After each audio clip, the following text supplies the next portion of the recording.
Si tu arrives à me battre, je te donne 10 millions, se moqua le colonel. Alors, prépare le chèque, répondit le géant noir. Si tu arrives à me battre, je te donne 10 millions, se moqua le colonel, la voix pleine de venin, tout en évaluant l'imposante silhouette devant lui. Alors, prépare le chèque, répondit le géant noir, et le silence qui explosa dans le centre d'entraînement militaire fut assourdissant. Le colonel Richard Stonefield, 2 étoiles sur la poitrine et 3 décennies de suprématie militaire derrière lui, n'avait jamais été confronté à une telle situation. Un homme de 2,10 mètres et 140 kilos de muscles venait d'accepter le défi le plus absurde de sa carrière. La base militaire de Fort Blackwater n'avait jamais été le théâtre d'une telle scène.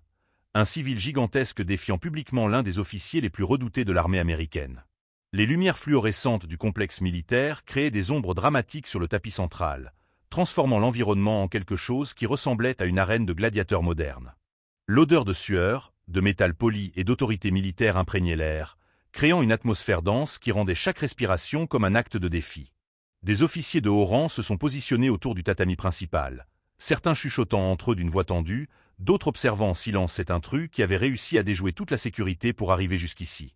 Major, lieutenant-colonel, hommes habitués à commander des centaines de soldats, ils semblaient désormais petits face à la tension qui régnait dans l'air. Le géant ne semblait pas intimidé par la grandeur des lieux, par les uniformes couverts de médailles, par l'atmosphère de pouvoir militaire absolu. Sa présence modifiait la dynamique de tout l'espace, comme si la gravité elle-même avait changé. Les soldats qui passaient dans les couloirs adjacents s'arrêtaient instinctivement, sentant qu'un événement monumental était sur le point de se produire. Je m'appelle Michael Thompson. J'ai 35 ans, je mesure 2,10 mètres et je pèse 140 kilos de muscles forgés non pas dans des salles de sport haut de gamme, mais sur les quais de Baltimore, où j'ai appris que le vrai pouvoir ne vient pas de la taille des muscles, mais de la force que l'on porte en soi. Pendant 15 ans, j'ai transporté des conteneurs que des hommes plus petits avaient besoin de machines pour déplacer. Chaque cicatrice sur mes mains raconte une histoire de résistance. Chaque callosité est une médaille gagnée à l'université de la vie. Mon petit frère, David Thompson, avait été renvoyé de l'armée pour avoir remis en question un ordre lâche du colonel Stonefield. Un ordre qui avait entraîné la mort inutile de 8 soldats innocents à la frontière afghane. David était tout ce que je n'étais pas, petit, intellectuel, réfléchi. Mais il avait un courage moral qui faisait honte à des hommes 3 fois plus grands que lui. David a tenté de révéler la vérité sur l'opération Nightfall et a été détruit par le système. Qualifié d'insubordonné, de traître, de lâche, tous les mots qu'un soldat honorable ne devrait jamais entendre. 6 mois plus tard, incapable de vivre avec la culpabilité d'avoir survécu alors que ses camarades étaient morts à cause de l'incompétence militaire, mon frère s'est tiré une balle dans la tête. J'ai trouvé son corps. J'ai également trouvé sa lettre expliquant en détail la corruption qu'il avait découverte, chaque preuve que le système militaire avait ignorée, chaque nom des responsables de la tragédie. Et à la fin, une seule phrase qui a changé ma vie à jamais. Michael, si je n'ai pas réussi à obtenir justice en tant que soldat, peut-être que tu parviendras en étant qui tu es vraiment. À ce moment-là, face à l'homme qui avait détruit la vie de mon frère par une seule décision militaire lâche, je savais que tout mon parcours m'avait préparé à cet instant précis. Chaque heure passée à transporter des conteneurs de 200 kilos sur les quais, chaque nuit à m'entraîner à la boxe dans les gymnases les plus violents de Baltimore, chaque seconde passée à planifier cette vengeance pendant 2 ans. Le colonel Stonefield dirigeait Fort Blackwater d'une main de fer depuis plus d'une décennie. Sa réputation reposait sur des victoires stratégiques discutables et une arrogance qu'il utilisait comme une armure contre toute remise en question. À 52 ans, mesurant 1,75 mètres et pesant 85 kilos de muscles encore rigides, je n'avais jamais perdu un combat individuel. Je n'avais jamais été remis en question par mes subordonnés et je n'avais certainement jamais été défié par un simple docker. Sa carrière militaire était un chef-d'œuvre d'autopromotion. Chaque médaille sur sa poitrine racontait une version édulcorée de la vérité. Chaque promotion avait été obtenue grâce à des manœuvres politiques et au sacrifice de ses subordonnés. Les soldats sous son commandement apprenaient rapidement 2 règles fondamentales. Ne jamais remettre en question ses ordres et toujours être prêt à servir de bouc émissaire lorsque quelque chose tournait mal. « Lieutenant Morrison !» cria le colonel à son aide de camp. « Comment diable ce géant a-t-il réussi à entrer ici? Où est notre sécurité ?»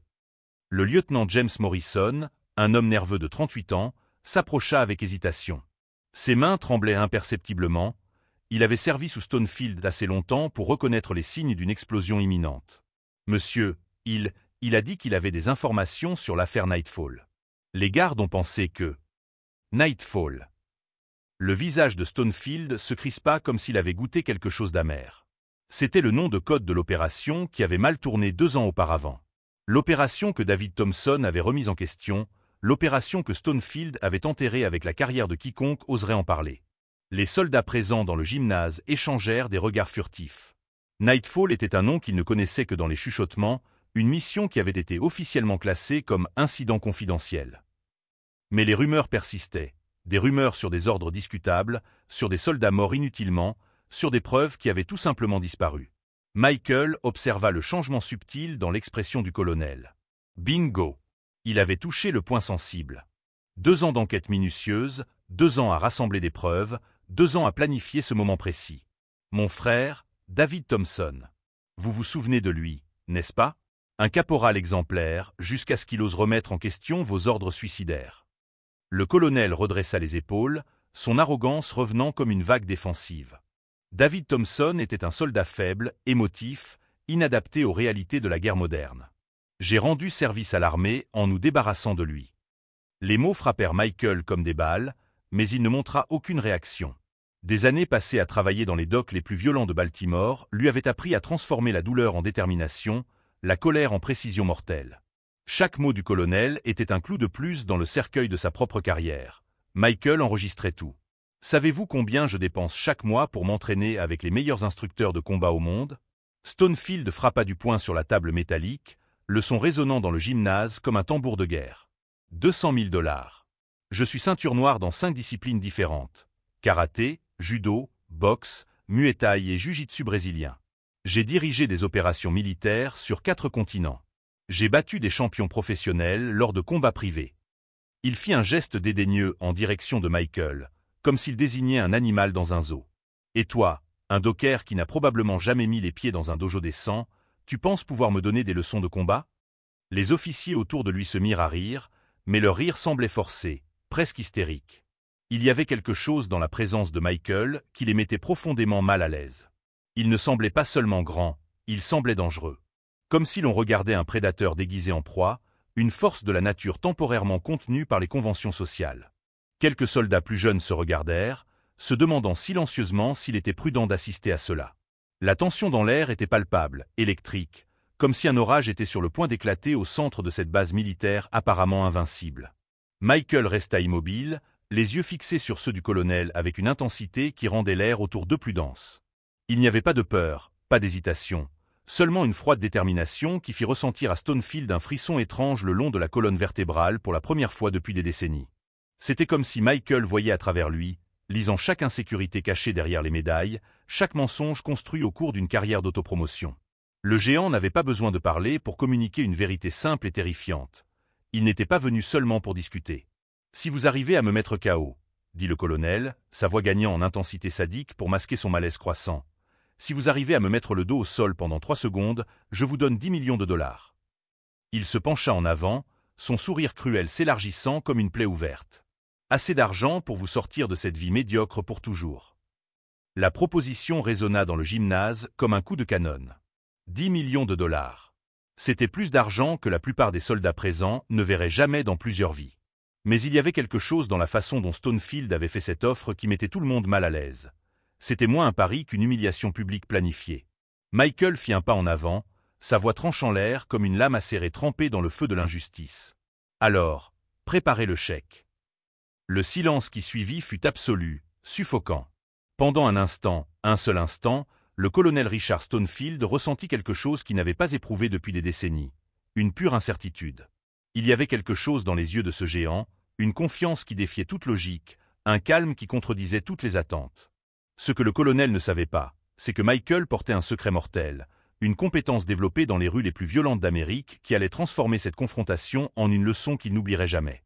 Une préparation de 2 ans qui avait transformé la douleur en arme, le deuil en stratégie, la vengeance en justice calculée. Si vous aimez cette histoire de vengeance impossible, n'oubliez pas de vous abonner à la chaîne pour découvrir comment ce géant va complètement renverser la situation. Le colonel Stonefield observa Michael d'un œil nouveau, essayant de déchiffrer ce qui se cachait derrière cette confiance inébranlable. 30 ans de carrière militaire lui avaient appris à lire les gens comme des cartes de guerre, mais ce géant restait un territoire inexploré et dangereux. Vous savez ce qui arrive aux civils qui défient l'autorité militaire sur le territoire fédéral? Demanda Stonefield en tournant autour de Michael comme un requin qui sent le sang. Je peux vous faire disparaître de la carte avant même que cette confrontation ne commence. Un mot de ma part et vous ne serez plus qu'un accident industriel de plus sur les quais de Baltimore. Michael sourit pour la première fois depuis son arrivée à la base. Ce n'était pas un sourire amical, mais celui de quelqu'un qui détient des secrets mortels. Colonel, vous enregistrez notre conversation pour des raisons de sécurité, n'est-ce pas? Comme l'exige le protocole militaire. La question frappa Stonefield comme un coup de poing dans l'estomac. Bien sûr qu'il enregistrait. Toutes les interactions à Fort Blackwater étaient surveillées. Mais la façon dont Michael avait posé la question suggérait qu'il savait exactement comment utiliser cela à son avantage. Toutes les interactions sont documentées conformément au règlement, répondit Stonefield, soudainement prudent. Parfait, dit Michael, sa voix empreinte d'un calme mortel. Alors quand je mentionnerai les 2,3 millions de dollars détournés du fonds pour les vétérans blessés, les 6 soldats qui sont morts parce que vous avez vendu des informations sur les itinéraires de patrouille à des entrepreneurs privés, et la véritable raison pour laquelle l'opération Nightfall a été sabotée, tout sera officiellement enregistré. Le silence qui éclata dans le gymnase était si dense qu'il semblait aspirer l'oxygène de la pièce. Les officiers qui, quelques secondes auparavant, observaient la scène avec amusement échangeaient maintenant des regards tendus. Certains commencèrent à s'éloigner discrètement, leur instinct de survie leur dictant que le fait d'être témoin de cette conversation pouvait être dangereux. Le lieutenant Morrison pâlit visiblement. Il avait été chargé d'archiver les rapports de l'opération Nightfall. Il savait que des documents avaient disparu, que des témoins avaient été transférés vers des bases éloignées, que des questions gênantes avaient été enterrées avec les corps des soldats morts. Stonefield sentit le sol bouger sous ses pieds. Vous inventez de graves calomnies, Docker. Des accusations sans fondement qui peuvent vous valoir une peine de prison pour diffamation contre un officier militaire. Calomnie. Michael porta la main à la poche intérieure de sa veste en cuir, un geste qui fit instinctivement se crisper plusieurs soldats. Mais ce qu'il en sortit n'était pas une arme, mais une enveloppe jaunie, usée par le temps et les manipulations répétées. C'est la dernière lettre que mon frère David a écrite avant de se suicider. 3 pages détaillant exactement comment vous avez saboté l'opération Nightfall en vendant des informations confidentielles à la Blackstone Security Corporation. Comment vous avez reçu 800 000 dollars pour vous assurer que la patrouille américaine tombe dans une embuscade qui permettrait à des mercenaires privés de « sauver » l'objectif de la mission. Les mains de Stonefield tremblèrent imperceptiblement. Blackstone Security. Il n'avait pas entendu ce nom depuis 2 ans, depuis qu'il avait effacé toute trace de sa collaboration avec cette société militaire privée. Il était impossible qu'un simple caporal comme David Thompson ait découvert le lien. 8 soldats sont morts dans cette embuscade, a poursuivi Michael, sa voix résonnant dans le gymnase comme un marteau frappant une enclume. Pas à cause de l'incompétence militaire, pas à cause d'une défaillance des services de renseignement, mais parce que vous les avez vendus comme du bétail destiné à l'abattoir. David l'a découvert parce qu'il était l'analyste des communications chargé d'intercepter les transmissions ennemies. Michael déplia l'une des pages de la lettre, révélant des schémas dessinés à la main, des numéros de compte bancaire, des dates précises. Mon frère a documenté chaque transfert, chaque réunion, chaque conversation. Il savait que vous alliez le détruire, alors il s'est assuré que la vérité survivrait. Le colonel Stonefield était acculé et il le savait. Des décennies d'expérience militaire lui criaient de faire quelque chose. Attaquer le premier, éliminer la menace, contrôler la situation. Mais il y avait trop de témoins, trop d'enregistrements, trop de variables hors de son contrôle. Supposons hypothétiquement que ces allégations aient un fondement dans la réalité, dit Stonefield, changeant de tactique. Que espérez-vous obtenir exactement ici? La justice? De la vengeance? De l'argent? J'espère que vous tiendrez parole, répondit simplement Michael. 10 millions si je parviens à vous faire tomber. Ou préférez-vous reconsidérer le pari, maintenant que vous savez que vous n'avez pas affaire à un Docker ignorant? La provocation toucha Stonefield en plein égo. Reculer maintenant, devant des dizaines de subordonnés, serait admettre sa faiblesse. Ce serait pire que de perdre. Ce serait être considéré comme un lâche. « Lieutenant Morrison !» cria Stonefield, sa voix retrouvant une partie de son autorité précédente. « Préparez les documents pour le virement bancaire de 10 millions de dollars. Quand ce géant sera inconscient sur le sol, je veux qu'il se réveille en sachant exactement combien d'argent il vient de perdre à cause de son arrogance. » Morrison hésita. « Monsieur, 10 millions, c'est une somme considérable. Nous devrions peut-être consulter le commandement supérieur avant. » « Je suis le commandement supérieur de cette base, » explosa Stonefield. « Et je vous donne un ordre direct. Préparez les documents ou trouvez-vous une nouvelle carrière. » Michael observa l'interaction avec un intérêt clinique. Stonefield perdait le contrôle, révélant sa vraie nature devant les troupes. Chaque explosion de colère, chaque démonstration d'autoritarisme toxique construisait le dossier contre lui. Il y a une chose que je ne comprends toujours pas, dit Michael, feignant la confusion. Comment un officier avec votre passé irrégulier peut-il encore commander une base aussi importante? Stonefield sourit, un sourire qui ne toucha pas ses yeux. Parce que je sais où tous les cadavres sont enterrés, au sens propre comme au figuré. Parce que quand vous détenez des informations compromettantes sur des généraux, des sénateurs et des directeurs de la CIA, ils préfèrent vous avoir comme allié plutôt que comme ennemi. La confession lui échappa avant qu'il ne puisse se contrôler. Des décennies de paranoïa et de chantage politique avaient créé un instinct automatique d'intimidation. Mais cette fois, des micros enregistraient chaque mot. Les soldats présents échangèrent des regards chargés d'une nouvelle compréhension. Beaucoup commencèrent à relier des points qui semblaient auparavant sans rapport. Ordres étranges, transferts soudains, enquêtes qui disparaissaient tout simplement. Michael acquiesça lentement, comme s'il recevait la confirmation de quelque chose qu'il soupçonnait déjà. Intéressant. Donc vous conservez votre poste grâce au chantage et à l'intimidation, et non grâce à vos mérites militaires. Je conserve ma position parce que je suis indispensable, grogna Stonefield. Et parce que j'élimine les menaces avant qu'elles ne deviennent des problèmes. Tout comme je vais vous éliminer. Colonel, dit Michael, d'une voix presque paternelle, vous venez de menacer de tuer un civil devant des dizaines de témoins et des appareils d'enregistrement. Êtes-vous sûr de vouloir continuer dans cette voie? La portée de ses propres paroles frappa Stonefield comme une avalanche.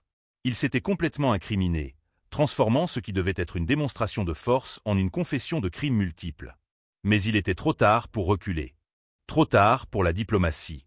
La seule issue était d'aller de l'avant, par la violence qui avait toujours été sa solution ultime aux problèmes complexes. « Soldats !» cria Stonefield, sa voix résonnant avec autorité militaire. « Préparez le tatami pour une démonstration de combat.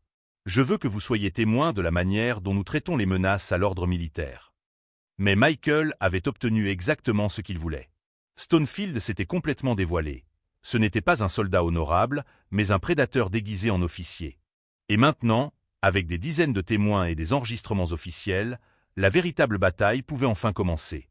Ce que le colonel ne savait pas, c'est que Michael avait passé 2 ans non seulement à rassembler des preuves, mais aussi à se préparer physiquement pour ce moment précis. Et la préparation qu'il avait suivie allait transformer cette confrontation en un événement qui allait changer à jamais l'histoire de Fort Blackwater. Le tatami fut préparé dans un silence tendu, chaque mouvement des soldats chargé d'une attente électrique. Mais ce qui devait être une simple démonstration de supériorité militaire s'était transformé en quelque chose de bien plus dangereux, un jugement public de décennies de corruption. Stonefield retira son uniforme militaire avec des mouvements calculés, révélant un physique impressionnant pour ses 52 ans. Des cicatrices stratégiques ornaient son torse, chacune d'elles étant une histoire soigneusement cultivée d'héroïsme douteux. Il exécuta une série d'échauffements qui ressemblaient davantage à une danse de guerre, démontrant une souplesse et une technique qui avaient intimidé des centaines d'adversaires au fil des ans. « Soldats !» cria le colonel, sa voix résonnant dans le gymnase transformé en arène. « Vous allez assister à une leçon fondamentale sur la hiérarchie militaire et les conséquences de défier l'autorité établie. » Michael observait chaque mouvement avec une attention scientifique. 2 années de préparation méticuleuse avaient consisté à étudier non seulement les techniques de combat, mais aussi les comportements spécifiques de Richard Stonefield. Chaque vidéo d'entraînement officiel, chaque enregistrement de combat, chaque démonstration militaire avait été analysée image par image. « Racontez à l'Assemblée votre dernière confrontation avec un civil, » dit Michael en retirant sa veste en cuir avec des gestes délibérément lents. Le sergent Marcus Williams, un vétéran décoré qui a remis en question vos méthodes de recrutement. Le visage de Stonefield se crispa. Marcus Williams avait été plus qu'un subordonné qui posait des questions. Il avait été une menace réelle pour son trafic d'armes. Un problème qui avait été résolu par des méthodes qu'aucun manuel militaire ne recommanderait jamais. Williams était un insubordonné dangereux, grogna Stonefield. Il a eu un accident pendant un exercice d'entraînement. Regrettable, mais nécessaire pour maintenir la discipline. Accident, répéta Michael, la voix chargée d'un mépris glacial. C'est comme ça qu'on appelle ça quand quelqu'un tombe d'une tour d'observation de 15 mètres après avoir menacé de révéler des opérations illégales. Le murmure qui parcourut la foule des soldats ressemblait au bruit d'un barrage sur le point de céder. Beaucoup d'entre eux se souvenaient de Marcus Williams, un soldat respecté, père de famille, un homme qui avait servi 3 fois en Irak sans une seule tâche sur son dossier. Sa mort avait été officiellement classée comme accident d'entraînement, mais les rumeurs persistaient. Michael commença à s'étirer, révélant un physique qui défiait toutes les attentes.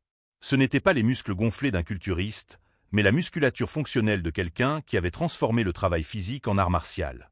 Chaque mouvement démontrait un contrôle corporel qui fit se pencher en avant plusieurs officiers présents, soudainement intéressés. « J'ai quelque chose à avouer », dit Michael en adoptant une posture de combat qu'aucun des soldats ne parvint à identifier. « J'ai menti au sujet de ma préparation. » Stonefield fronça les sourcils, soupçonnant un piège. « Comment avez-vous menti ?»« J'ai dit que je n'étais qu'un docker à Baltimore. »« C'est vrai, mais ce n'est pas toute la vérité. » Michael sourit, et ce sourire glaça le sang de toutes les personnes présentes. « Avant de charger des conteneurs, je transportais des corps. » Le silence qui s'est abattu sur le gymnase était absolu. Michael avait laissé une bombe émotionnelle exploser au cœur d'une tension déjà insupportable. 5 ans dans les forces spéciales, les opérations spéciales de la marine. Des missions qui n'ont jamais officiellement existé, dans des pays que vous ne trouverez sur aucune carte. J'ai été renvoyé avec les honneurs après un incident qui m'a appris que suivre aveuglément les ordres peut transformer des soldats en monstres. Stonefield sentit le monde bouger sous ses pieds. Un ancien militaire des forces spéciales n'était pas ce à quoi il s'attendait. Les opérations spéciales de la marine formaient des tueurs professionnels, des hommes entraînés à éliminer les menaces par tous les moyens nécessaires. « Impossible », murmura le colonel. « Nous aurions vérifié vos antécédents militaires avant de vous autoriser à entrer dans la base. »« Vous auriez vérifié Michael Thompson, docker à Baltimore, » répondit calmement Michael. « Mais je me suis enrôlé sous le nom de Michael Davis. J'ai changé légalement de nom après avoir été renvoyé, pour échapper à certains souvenirs. » Cette révélation frappa Stonefield comme un coup de massue. Toute cette situation n'était qu'un piège depuis le début. Un ancien membre des forces spéciales n'avait pas simplement décidé de s'introduire dans une base militaire pour se venger, il avait planifié une véritable opération militaire. « David Thompson n'était pas seulement mon frère de sang, » continua Michael, sa voix prenant une qualité hypnotique qui fit se pencher tout le gymnase pour l'entendre. « C'était mon frère d'armes. Nous avons servi ensemble lors de la dernière mission avant que je ne sois renvoyé. La mission où j'ai appris que certains officiers sont plus dangereux pour les soldats américains que n'importe quel ennemi étranger. » Le lieutenant Morrison laissa tomber le bloc-notes qu'il tenait, le bruit résonnant dans le silence comme un coup de feu. Il reliait des points qu'il avait volontairement ignorés pendant des années. Rapports disparus, enquêtes enterrées, soldats transférés ou morts dans des circonstances suspectes. Stonefield tenta de reprendre le contrôle de la situation. Si vous êtes vraiment un ancien membre des forces spéciales, alors vous savez qu'attaquer un officier supérieur est une trahison militaire. Même démobilisé, certaines obligations demeurent. Trahison, savoura Michael comme s'il goûtait du vin. C'est intéressant que vous utilisiez ce mot. Parce que la lettre que David a laissée ne contenait pas seulement des preuves de vos transactions avec Blackstone Security. Elle contenait quelque chose de bien plus dévastateur. Michael reprit l'enveloppe et en sortit cette fois un petit enregistreur numérique. David était analyste en communication. Vous vous souvenez? Il n'a pas seulement découvert vos ventes d'informations militaires, il a enregistré vos conversations directes avec des agents russes. Le monde de Stonefield s'écroula instantanément. L'enregistrement que Michael tenait contenait des preuves de trahison, pas seulement de corruption militaire, mais de collaboration active avec des puissances hostiles. C'était une information qui pouvait entraîner une exécution pour haute trahison. « Vous n'avez aucune idée de ce que vous faites », murmura Stonefield, son arrogance s'évaporant comme la brume matinale. « Si cette information est divulguée, des gens très puissants voudront votre mort. »« Des gens puissants veulent déjà la mort de David, » répondit Michael. « Mais ils ont 2 ans de retard. La seule personne qui reste pour payer ces crimes, c'est vous. » C'est alors que Stonefield prit la décision qui allait sceller leur destin à tous les deux. Au lieu d'accepter le combat loyal qu'il avait proposé, il fit discrètement signe à 2 soldats postés sur les côtés du gymnase, des hommes qui n'étaient pas des soldats réguliers, mais des gardes du corps privé infiltrés, des tueurs professionnels déguisés en militaires. Michael vit le signe et sourit. C'était exactement ce qu'il avait espéré. Stonefield venait de franchir la ligne qui séparait la compétition de la tentative de meurtre, transformant l'affrontement en légitime défense. « Soldats de la base !» cria Michael, sa voix prenant naturellement un ton autoritaire qui fit instinctivement se redresser des centaines d'hommes. « Vous êtes sur le point d'assister à l'exécution d'un civil américain sur le sol national, sur ordre de votre commandant. Faites attention aux hommes qu'il vous désigne. Ce ne sont pas des militaires, ce sont des mercenaires. » L'accusation fendit l'air comme un éclair. Les soldats entraînés reconnurent instantanément la différence entre les postures militaires et le comportement des agents de sécurité privés. Les 2 hommes que Stonefield avait désignés apparurent soudainement pour ce qu'ils étaient, des tueurs professionnels déguisés. Le colonel Richard Stonefield avait fait son choix. Au lieu d'accepter un combat loyal qu'il risquait de perdre, il avait décidé d'éliminer la menace par le meurtre. C'était la décision que Michael avait provoquée de manière calculée pendant 2 ans de préparation. Et maintenant, avec des dizaines de témoins militaires et des enregistrements officiels, la véritable nature de Stonefield était complètement exposée. Ce n'était pas un soldat honorable, mais un traître prêt à assassiner des Américains pour protéger ses crimes. La bataille qui allait commencer ne serait pas seulement physique, ce serait une guerre pour l'âme même de l'armée américaine. 2 ans plus tôt, la nuit où j'avais trouvé le corps de David, j'avais fait 3 promesses devant son cercueil. Premièrement, découvrir toute la vérité sur sa mort. Deuxièmement, rassembler des preuves irréfutables des crimes de Stonefield. Troisièmement, détruire l'homme qui avait détruit mon frère en utilisant les armes auxquelles il faisait le plus confiance, le pouvoir et la violence. Ce à quoi les soldats de Fort Blackwater assistaient n'était pas un affrontement spontané entre civils et militaires. C'était l'aboutissement de 730 jours de préparation minutieuse, où chaque mouvement avait été calculé avec une précision chirurgicale.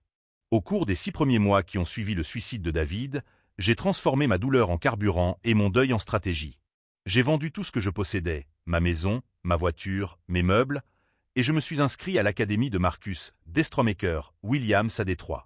Pas la salle de sport commercial qui entraînait des combattants professionnels, mais le programme clandestin qu'il dirigeait pour les anciens militaires ayant des problèmes d'adaptation à la vie civile. Marcus avait connu David personnellement, ayant servi avec lui lors de 2 missions en Afghanistan. Quand il a appris comment mon frère était mort, il n'a pas demandé un centime pour les 18 mois d'entraînement qui ont suivi. David m'a sauvé la vie 2 fois, m'a dit Marcus. T'apprendre à briser ceux qui l'ont tué est le moins que je puisse faire. L'entraînement n'était pas seulement physique. Marcus m'a appris quelque chose qu'aucun manuel militaire ne mentionnerait jamais. Comment utiliser sa taille et son poids comme arme psychologique, comment transformer les attentes de ses adversaires en faiblesse fatale, comment pousser des adversaires plus petits à se saboter eux-mêmes par leur propre arrogance. Les géants se battent différemment, disait Marcus pendant les séances qui duraient 8 heures par jour.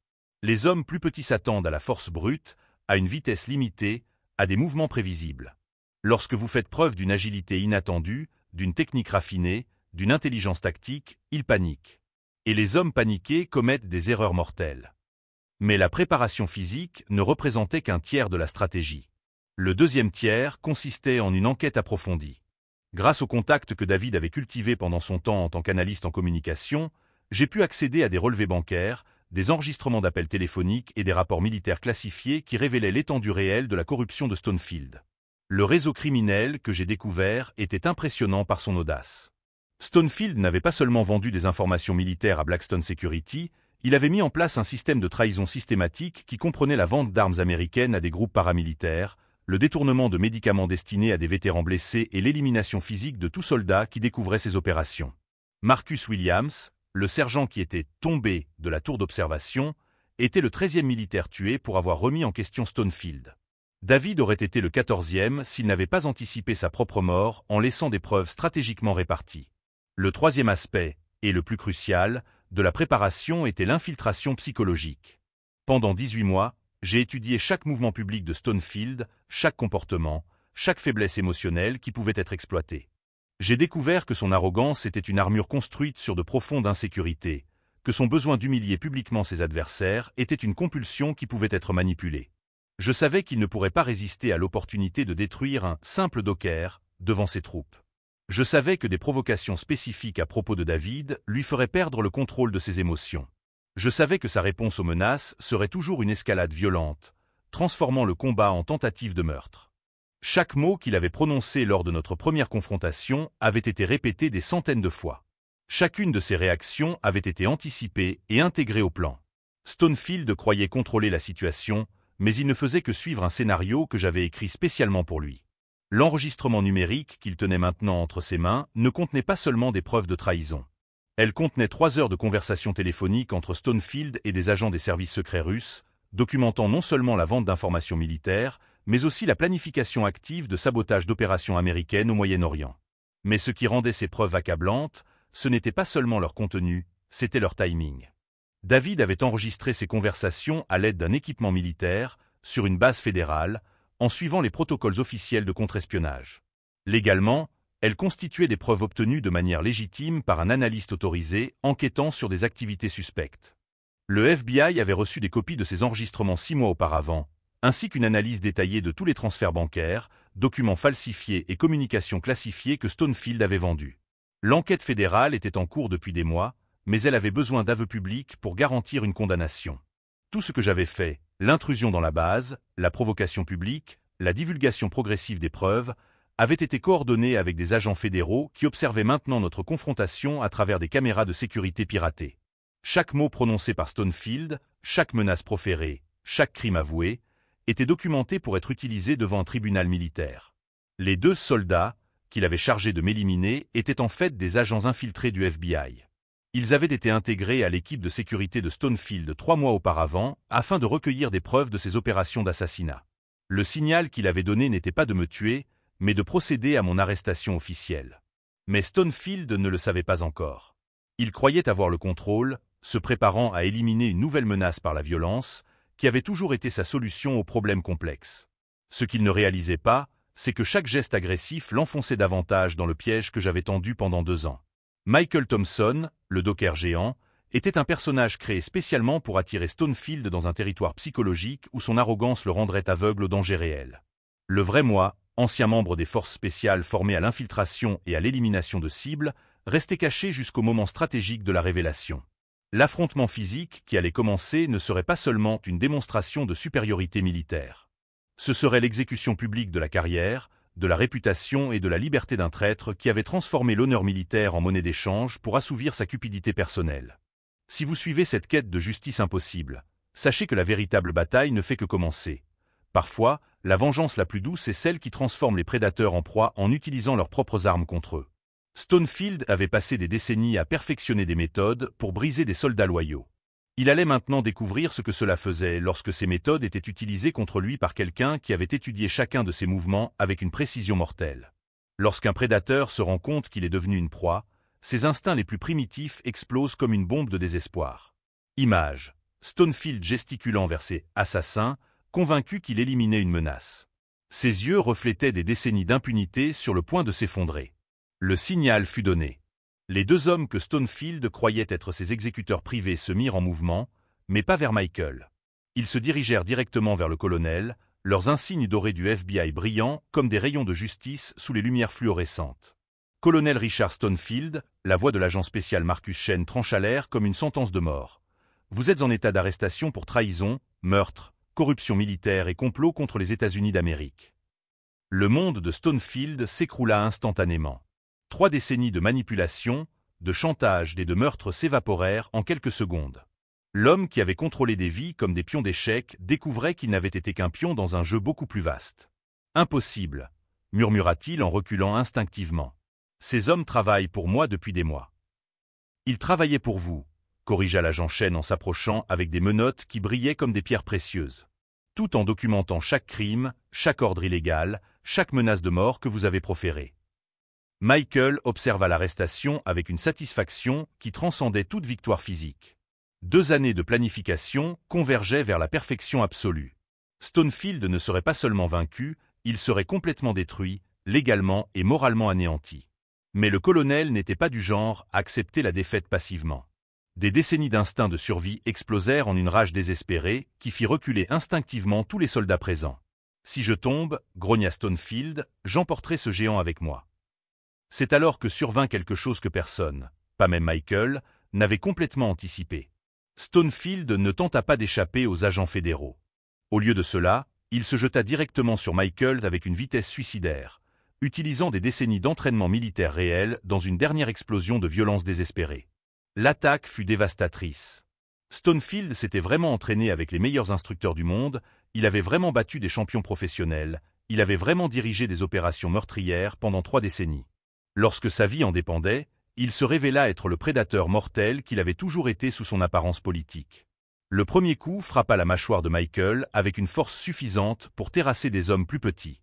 Le deuxième, un coup de pied de Muay Thai porté avec une précision chirurgicale, frappa ses côtes avec un bruit qui résonna dans le gymnase comme un coup de fusil. Pendant un instant, un seul instant, il sembla que Stonefield allait vraiment y arriver. Il sembla que 3 décennies d'expérience militaire allaient l'emporter sur 2 ans de préparation vengeresse. Les soldats observaient en silence tendu tandis que les deux hommes s'affrontaient dans une danse mortelle qui transcendait le simple combat. C'était la bataille entre la corruption institutionnelle et la justice individuelle, entre le pouvoir établi et la résistance désespérée. Michael encaissa les coups comme un rocher absorbe les vagues déchaînées. Chaque impact qui aurait dû le briser ne faisait qu'alimenter une rage froide qui s'était distillée pendant 730 jours de préparation obsessionnelle. « Tu penses que tu vas obtenir justice ?» cria Stonefield entre deux attaques brutales. « Tu penses que ça ramènera David ?» « Non, » répondit Michael, sa voix empreinte d'un calme qui contrastait dramatiquement avec la violence qui l'entourait. « Mais ça garantira qu'il sera le dernier à mourir pour ta lâcheté. » C'est alors que Michael démontra pourquoi Marcus Williams avait consacré 18 mois à l'entraîner. La technique qu'il appliquait n'était pas la force brute, mais la physique appliquée avec une précision scientifique. Utilisant la propre impulsion de Stonefield contre lui, Michael exécuta un mouvement qui semblait défier les lois de la gravité. En 3 secondes fluides, il transforma l'attaque suicidaire du colonel en une démonstration dévastatrice de supériorité technique. Stonefield se retrouva au sol, regardant le plafond tandis que Michael le maîtrisait avec une prise combinant le jiu-jitsu traditionnel et des adaptations spécialement conçues pour sa taille et son poids. 1, 2, 3, compta Michael à voix haute, sa voix résonnant dans le silence absolu qui avait envahi le gymnase. Le colonel avait été vaincu. Pas seulement physiquement, mais complètement. Sa réputation était détruite, sa carrière anéantie, sa liberté perdue à jamais. Mais Michael n'avait pas encore fini. Il se releva lentement, regardant vers le bas où Stonefield gisait brisé physiquement et moralement. 10 millions de dollars, dit simplement Michael. Comme promis. C'est alors que le troisième et plus dévastateur rebondissement fut révélé. En fait, dit l'agent Chen en s'approchant avec des documents officiels, ces 10 millions seront confisqués dans le cadre des 47 millions que le colonel Stonefield a détournés au cours de sa carrière criminelle. Michael sourit, le premier sourire sincère qu'il ait montré en 2 ans. Et conformément à l'accord conclu avec le FBI, ces fonds confisqués seront intégralement transférés au fonds commémoratif David Thompson, destiné à soutenir les familles des soldats morts à cause de la corruption militaire. La révélation finale frappa tous les participants comme une vague d'émotions pures. Michael n'était pas venu uniquement pour se venger. Il avait orchestré une opération fédérale qui aboutirait à la création d'un fonds permanent pour honorer les soldats comme son frère. Les soldats qui, quelques secondes auparavant, assistaient à un combat brutal, étaient maintenant témoins de quelque chose de bien plus puissant, la transformation d'une tragédie personnelle en un changement institutionnel durable. Le lieutenant Morrison s'approcha avec hésitation, les larmes coulant sur son visage. « Monsieur Michael », dit-il en retirant son chapeau militaire en signe de respect. « Au nom de tous les soldats qui ont servi sous des ordres criminels sans connaître la vérité. Merci. » Michael regarda Stonefield être emmené menotté, escorté par des agents fédéraux à travers le même gymnase où il avait commandé avec une autorité absolue pendant plus d'1 décennie. C'était une image qui resterait à jamais gravée dans la mémoire de toutes les personnes présentes. Mais une dernière surprise les attendait. Lorsque les agents fédéraux eurent terminé la procédure d'arrestation, lorsque les soldats commencèrent à se disperser en chuchotant entre eux sur ce dont ils avaient été témoins, Michael resta seul au centre du tatami où tout s'était passé. C'est alors qu'une silhouette familière émergea de l'ombre des couloirs adjacents. Une silhouette qui fit se demander à Michael s'il n'était pas en train d'halluciner sous l'effet de l'adrénaline de l'affrontement. Car marchant vers lui, vivant et indemne, se trouvait David Thompson. Son frère. L'homme pour lequel il avait pleuré, qu'il avait honoré et vengé pendant 2 ans. L'homme dont la mort avait été au cœur d'une opération de contre-espionnage qui avait conduit à la chute du plus grand complot de trahison militaire de l'histoire moderne des États-Unis. Il y a des moments dans la vie où la réalité dépasse toute fiction que nous pourrions imaginer. Image. David Thompson marchant dans l'ombre du gymnase militaire, vivant, indemne, souriant à son frère qui avait vengé sa mort pendant 2 ans. « Tu as mis plus de temps que prévu », dit David en tendant la main à Michael avec un sourire mêlé de soulagement, d'admiration et d'amour fraternel. « On pensait que tu mettrais Stonefield à terre en moins d'1 minute. » Michael resta immobile pendant plusieurs secondes, essayant de comprendre l'impossibilité de ce que ses yeux voyaient. 2 ans de deuil, 2 ans de préparation obsessionnelle, 2 ans à porter le poids de la culpabilité et de la soif de vengeance, tout cela basé sur un mensonge élaboré qui se révélait maintenant être la plus belle vérité qu'il ait jamais connue. « Comment ?» fut tout ce qu'il parvint à murmurer. David regarda autour de lui, s'assurant que seuls des soldats loyaux restaient dans le gymnase. La plus complexe opération de contre-espionnage jamais menée sur le sol américain. Lorsque j'ai découvert l'ampleur réelle de la trahison de Stonefield, j'ai compris qu'une simple dénonciation ne suffirait pas. Il bénéficiait d'une protection politique trop importante, de connexion trop puissante.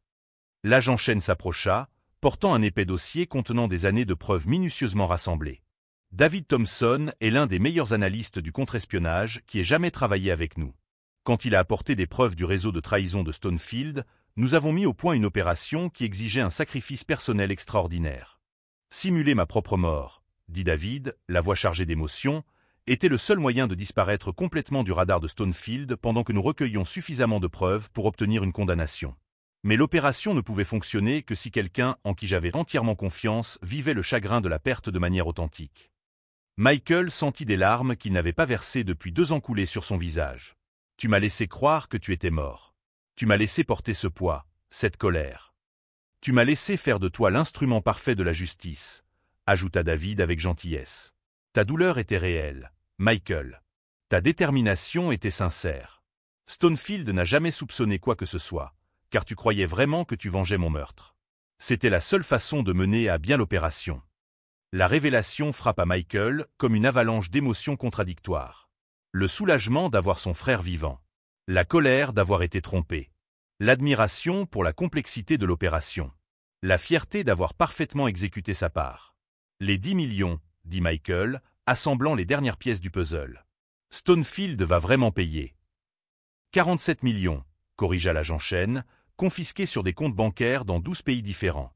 Le fonds commémoratif David Thompson sera bien réel, mais il rendra hommage aux soldats morts à cause de la corruption militaire en général, et pas spécifiquement à ton frère. David sourit à nouveau, ce sourire qui avait manqué à Michael tous les jours pendant 2 ans. Le meilleur dans tout ça, Stonefield a involontairement financé sa propre chute. Chaque dollar qu'il a volé servira désormais à soutenir les familles qu'il a détruites. Les soldats qui étaient restés dans le gymnase observaient la réunion dans un silence respectueux. Beaucoup pleuraient ouvertement, non seulement pour la justice dont ils avaient été témoins, mais aussi parce qu'ils voyaient que la résistance individuelle pouvait encore vaincre la corruption institutionnelle. Le lieutenant Morrison s'approcha avec hésitation. « Monsieur David, beaucoup d'entre nous soupçonnions que quelque chose n'allait pas dans l'opération Nightfall. Mais nous n'avions pas le courage de poser des questions. »« Le courage n'est pas l'absence de peur, » répondit David, sa voix prenant le ton pédagogique dont Michael se souvenait depuis son enfance. « C'est faire ce qui est juste malgré la peur. Vous avez été témoin aujourd'hui qu'une personne déterminée peut déplacer des montagnes, renverser des tyrans et semer les graines d'un changement qui se développera pendant des générations. » Michael regarda autour de lui dans le gymnase où tout s'était passé. Les soldats qui étaient arrivés en croyant en une hiérarchie absolue comprenaient désormais que la véritable loyauté militaire exigeait de remettre en question les ordres immoraux. Les officiers qui servaient par peur voyaient désormais que le courage individuel pouvait mieux protéger les institutions que l'obéissance aveugle. Fort Blackwater sera complètement restructuré, annonça l'agent Chen à toutes les personnes présentes. Chaque officier fera l'objet d'une enquête. Chaque opération douteuse sera réexaminée, chaque famille de soldats tués par négligence criminelle recevra une indemnisation. Cette base deviendra un modèle d'intégrité militaire. La transformation était déjà en cours. Michael pouvait le voir dans les yeux des soldats présents. Plus de soumission craintive, mais une dignité retrouvée. Plus de silence complice, mais la détermination de protéger leurs compagnons d'armes contre des prédateurs déguisés en commandants. 6 mois plus tard, l'histoire s'était répandue bien au-delà des frontières de Fort Blackwater. L'affaire Stonefield était devenue une étude obligatoire dans les académies militaires, un exemple de la façon dont la corruption peut infecter les institutions et dont la résistance individuelle peut être un catalyseur de changement systémique. Michael retourna sur les quais de Baltimore, mais ce n'était plus le même homme qui était parti 2 ans auparavant.